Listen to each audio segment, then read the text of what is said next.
Hi and welcome to the Market Alert for Friday the 18th of October 2024. So gold hits new record high, dollar and bond yields soar on good data, Trump trade, red sweep bullish for stocks, gold and crypto bearish for bonds. So different, again, every day something else, isn't it? The news is interpreted according to the way the markets have been moved. Hot US data boosts yields and buoys the dollar. And finally, US stocks finished mixed while yields and the dollar climbed after better than expected data. So the dollar continues to move higher, but gold's made a new all-time high as well. So something's not right. They're usually inversely related. US retail sales rose more than expected, and initial job claims unexpectedly fell. Yeah, as in the election year, I think so. Right, economic news for today. Retail sales for the UK. Speaking of which, forecast at minus 0.4 and 1% before, then over to the US for building permits, and then we've got FOMC member Waller, who's going to be speaking at 10 minutes past 5. Okay, let's have a look at all of these new all-time highs in the DAX, the Dow, the gold market, S&P, and see what happened during yesterday.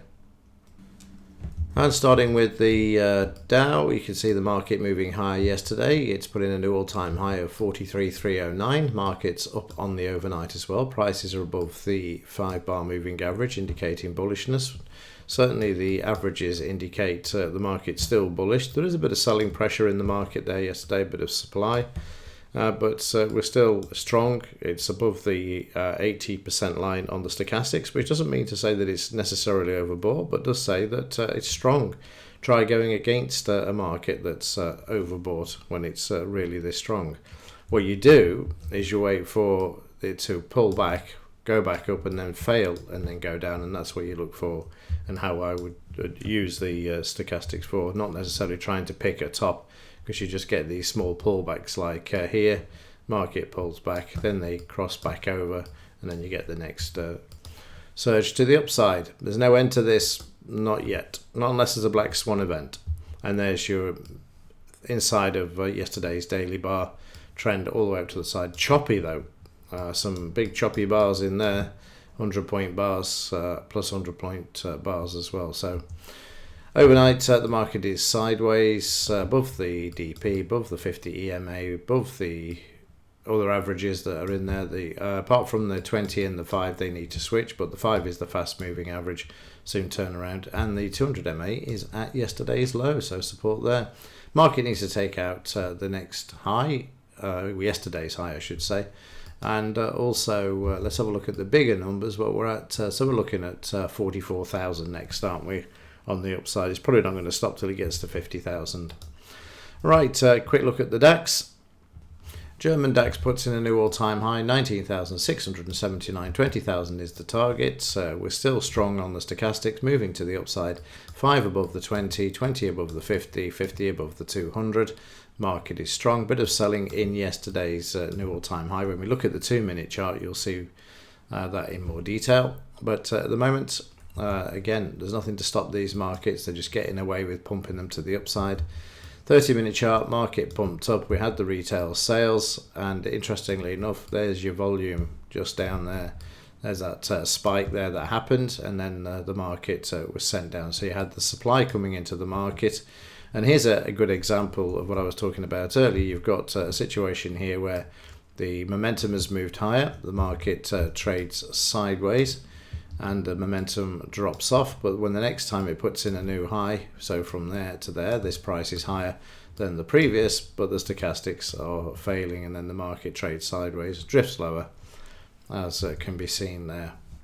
S&P 500, new all-time high, 588.1.7. Again, some selling in the market yesterday, but the 5's above the 2 and 20, the 50's above, the 20's below the 5, so is the 50 and the 200, a long way away there.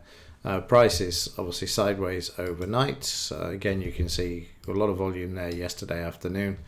But on the way, was no problem there pumping the markets to the upside. The momentum did drop off though. Cash market opened, prices sold off. Again, I'm still wondering about this pattern. We're still seeing this pattern where the derivatives are used to pump the markets up, and then when they open, offload in the cash market, so I'm sure it's being used as a tool to do that very thing for those who want to get out. FT100 waiting for the budget, still stuck in the sideways range, although trying to break out yesterday, but just slightly back below that overnight. And in the 30-minute chart, price is up and then gapping down, which they need to fill the gap, which it looks like it's about to make a bit of a run to the upside. In order to do that, if it is, it's going to have to close above the DP, the 20-bar moving average, and get to the close of yesterday. Meanwhile, in dollar land, it continues to move higher, supported. A bit of red overnight, but there's not a lot else to say. The bizarre thing is that it's actually going up when gold is going up. So again, it's already pointing to something's not right in the system. Something is not right that they're not telling us about. That's for sure. Let's have a look at the metals markets. So in silver yesterday, a bit of supply coming into the market. Momentum is trying to move back to the upside, but it's certainly got to take out the 32.32 and 32.64, and also the recent high as well, which is sitting at 32.94, so make it $33 per ounce. Not enough news to do that today, again, unless something else comes out of the woodwork. Yesterday, very messy as they tried to suppress the price. So you can see with the retail sales, they hammered the price down to Wednesday's low. Market has then traded up overnight, but hit a bit of a stop at the moment as well. A lot of volume overnight as well, which is also very interesting. This means that gold will have moved up overnight as well, and there you can see it. We're at 27.11, moving up nicely. And in the 30-minute chart, different picture compared to silver. You can see they hammered silver at this point yesterday, but not gold. It didn't get anywhere near Wednesday's low and continues to march to the upside there. So again, I don't know where we're going. Let's have a look. $3,000 an ounce is where we're going, possibly done by Christmas, would be my guess. Gold-silver ratio is sideways as silver tries to hold its own against the rising gold price. Down on the overnight at the moment as silver has played a bit of a catch-up game there. Right, let's have a look at yesterday's trading session and look at the 2-minute DAX. So in the pre-market session, they took advantage, moved the market 60, 70 points, and then we got kicked off with prices moving sideways, and then eventually breaking once they cleared the high. The high gave the market a bit of a grief to start with, as you can see there with all of the red selling bars inside of the green bars there, so some selling around, and still more as it headed through the R1 as well.